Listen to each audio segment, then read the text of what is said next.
Hi friends, welcome to Soujanya vlogs 4 channel. ఇవాళ మనం పెసరగారెలు వేసుకోవడం చూద్దాం. ముందుగా పెసరపప్పు తీసుకుందాం. చూడండి ఎంత బాగున్నాయో, గ్లాస్ పప్పులాగా నిగనిగలాడిపోతున్నాయి.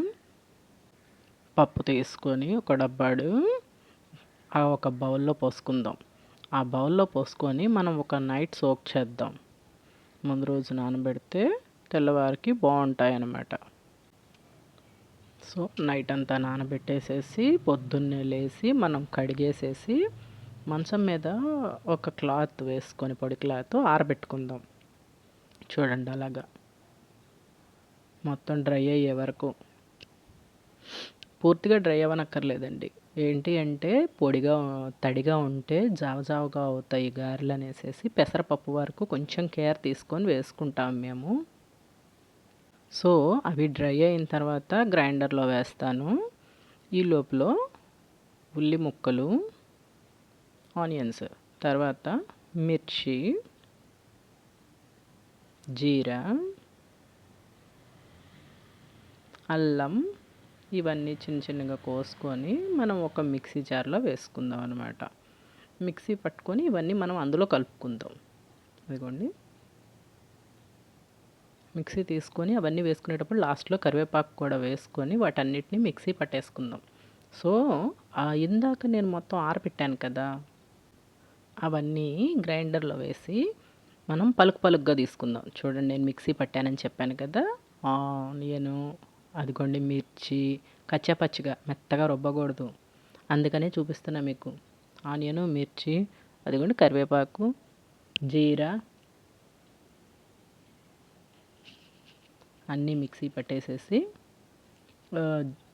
జార్లో రుబ్బిన దాంట్లో మొత్తం గ్రైండర్లో వేసాను అన్నాను కదా, ఆ గ్రైండర్లో వేసిన దాంట్లో కలిపితే కొంచెం సాల్ట్ వేసుకొని జావ అవ్వకుండా ఉంటుంది. మనం కొంచెం సాల్ట్ వేసిన తర్వాతనే కొంచెమైనా జావ వస్తుంది. ఆల్రెడీ మనం మొత్తం డ్రై చేసాం కదా ఇందాక. ఫైనల్గా పిండి రెడీ అయింది కదా, ఒక చిన్న ముద్ద తీసుకొని ఇదిగోండి కవర్ పెట్టుకొని నేను చేసుకుంటున్నాను. దాని మీద గారె పెట్టి ఒక హోల్ చేసేసి బాండీ పెట్టుకున్నాను. ఆయిల్ వేడెక్కుతుంది. గారెని అందులో వేసేసి కాల్చుకుందాం. మనము పలుకు పలుకుగా రుబ్బుకున్నాం కదా పెసరపప్పుని, భలే బాగుంటాయండి తినేటప్పుడు కరకరాలాడుకుంటూ. అదిగోండి చూడండి పెసరపప్పు కనిపిస్తున్నాయా, అవి తింటుంటే కరకరా అంటుంటాయి పంటి కింద, భలే టేస్టీగా కూడా ఉంటాయి. సో అలా ఒక్కొక్కటిగా కొంచెం ఆయిల్ హీట్ ఎక్కిన తర్వాత అన్ని గారెలు వేసుకోవాలి. మొత్తానికి నేను ఈ మధ్యనే నేర్చుకున్నానండి పెసరగారెలు. ఇంతకుముందు వేసేవాళ్ళం కానీ నా ఓన్గా నేను చేసేదాన్ని కాదు. పండక్కి ఊరు వెళ్ళినప్పుడు మాత్రమే తినేవాళ్ళం. ఇప్పుడు సొంతగా ఇంట్లో చేసుకుంటున్నాం. ఎంత బాగా కుదిరాయంటే పంటి కింద వేసుకుంటే కరకరాలాడుతూ భలే టేస్టీగా వచ్చాయి. సో నేను అందుకే వీడియో తీశాను, ఎలా ఉన్నాయో చూసి వీడియో చేద్దామనేసి. టేస్ట్ మాత్రం సూపర్.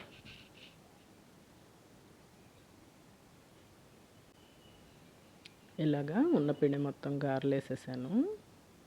తర్వాత వీటిలోకి మంచింగ్ లాగా అంటే నంచుకోవడం అంటారు కదా, కొంతమంది చికెన్తో తింటారు, మేమైతే పెరుగు చట్నీ కాంబినేషన్లో తింటాం. గారెలు వేయడం అయిపోయింది. ఇక ఇందులోకి మనం పెరుగు చట్నీ రెడీ చేసుకుందాం. ముందుగా ఒక కళాయి పెట్టేసేసి అందులో ఆయిల్, ఆనియన్, మిర్చి, కరివేపాకు కూడా వేసుకుంటే బాగుంటుంది. పోపు దినుసులు అన్నీ వేసేసి వేయించి పక్కన పెట్టి చల్లారుస్తున్నాను అనమాట నేను. ఎందుకంటే అంత వేడివేడి దాంట్లో పెరుగు పోస్తే ఇరిగిపోతుంది. సో పోపు వేసి పక్కన పెట్టి అందులో పెరుగు కలుపుకున్నాను. అప్పుడు పెరుగు పచ్చడి చాలా బాగుంటుంది అనమాట. టేస్ట్ కూడా బాగుంటుంది. ఎందుకంటే ఆరిపోకముందు వేస్తే పెరుగు విరిగిపోయి తొలకలు తొలకలుగా ఉంటుంది. ఇప్పుడు చూడండి పెరుగు చట్నీ ఎంత బాగుందో. లైట్గా పసుపు వేసాం కలర్ కోసం, మరీ తెల్లగా ఉందనేసి. ఇక ప్లేట్లో పెట్టుకొని మనం టేస్ట్ చేసేద్దాం. గారెలు విత్ పెరుగు చట్నీ. టేస్ట్ అయితే సూపర్, ఎంత బాగున్నాయో. మీరు కూడా ఇలా ట్రై చేసి చూడండి. పెసరపప్పు గారెలు అంటే కొంచెం టైం టేకింగ్ అండి. Okay friends, thank you. Please like, share and subscribe.